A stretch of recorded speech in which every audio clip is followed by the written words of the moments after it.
నమ్మది కొండా విశ్వేశ్వరరెడ్డి గారు ఉన్నారు, Chevella Bharatiya Janata party MP. మాట్లాడదాం సార్. నమస్తే. సో మీరు కాంగ్రెస్ నుంచి బయటకు వచ్చిన తర్వాత కొద్ది రోజులు ఖాళీగా ఉన్నారు. ఆ ఖాళీగా ఉండి ఏ పార్టీలో జాయిన్ అవ్వాలి, ఏం చేయాలి, ఒక ఆల్టర్నేట్ కోసం రాజకీయాలు ఉండాలా అని ఉండాలి, అన్ని పార్టీ ఆల్టర్నేట్ బీజేపీ పార్టీ ఎప్పుడు కూడా చూస్తలే.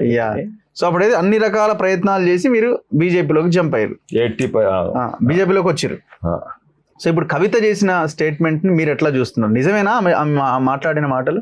ఏంది అదే బీజేపీ బీఆర్ఎస్ కలవాలనుకున్నారు. ఎవరు? కేసీఆర్ కూతురు కవిత. కేసీఆర్ కూతురు కవిత ఆమె మాట్లాడేందుకు ఆమె రెలవెంట్ ఇప్పుడు? ఆమెగా ఇప్పుడు ట్రెండింగ్ లో ఉన్నది ఆమె కదా, మొత్తం ఆమె మీదనే నడుస్తుంది కదా. అదే అన్నమాట. ఆమె అనుకున్నది సాధించింది. అసలుకు ఆడు దిక్కేవాడు చూస్తే లేకుండే ఆ పార్టీ ప్రాముఖ్యత, ఆమె ప్రాముఖ్యత ఎటు లేకుండా పోయింది. ఇప్పుడు మళ్ళీ కొంచెం రెలవెన్స్ ఉండాలి, కొంచెం న్యూస్ ఉండాలి, 10 మంది మాట్లాడాలి, 2 న్యూస్ పేపర్ల హెడ్లైన్ రావాలి అంటే సాధించింది. అది దానికంటే ఎక్కువ ఏమి చూడాలి? అంతేనా? అంతే. ఇప్పుడు ఆమె ఆల్రెడీ ఆమె హెడ్లైన్స్ లోనే ఉంది కదా కేసీఆర్. అదే అంటున్నా, సాధించింది. ఆమె హెడ్లైన్స్ లోకి రావడానికి ఏముంది? లేకుండే పాత హెడ్లైన్స్ ఏముండే? లిక్కర్ స్కామ్ ఉండే, మధ్యలో ఏమీ హెడ్లైన్స్ లేకుండే. మళ్ళీ ఇప్పుడు హెడ్లైన్స్ కి వచ్చింది. అనుకున్నది సాధించింది, దానికంటే ఎక్కువ ఏం లేదు. ఇప్పుడు ఆమె లిక్కర్ స్కామ్ లో ఆమె అరెస్ట్ అయినందుకు బీజేపీ మీద కోపం ఉంది అని అనుకుంటున్నారు. అట్లా ఏమన్నా ఉండొచ్చునా? అంటే బీజేపీ వాళ్ళు అరెస్ట్ చేసిరన్న కోపం ఏమన్నా ఉండి? ఇగో కేసీఆర్ వాళ్ళ ఫ్యామిలీ ఉంటుంది, ప్రొఫెషనల్ పాలిటీషియన్స్ ఎక్కడ ఉండదు. వాళ్ళు పాలిటిక్స్ కొరకే చేస్తారు. ఎవరు వాళ్ళ దుష్మనుల్లో ఎవరు ఆ దోస్తులు ఉండరు.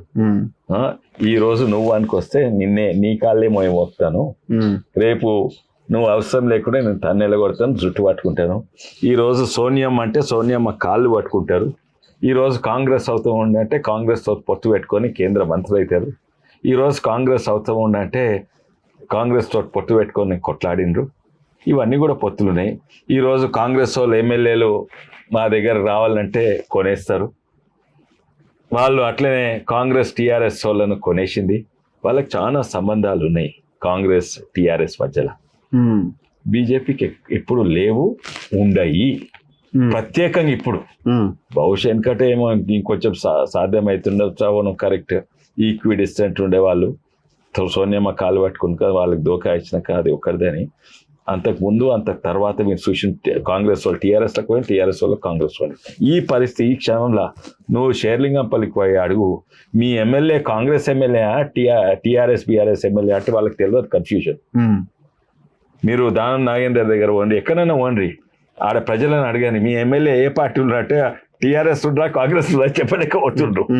ఉన్న కనెక్షన్స్ వాళ్ళ మధ్యలో ఉన్నాయి, కానీ బీజేపీకి లేవు, ఉండయి, అసలుకు అసాధ్యం.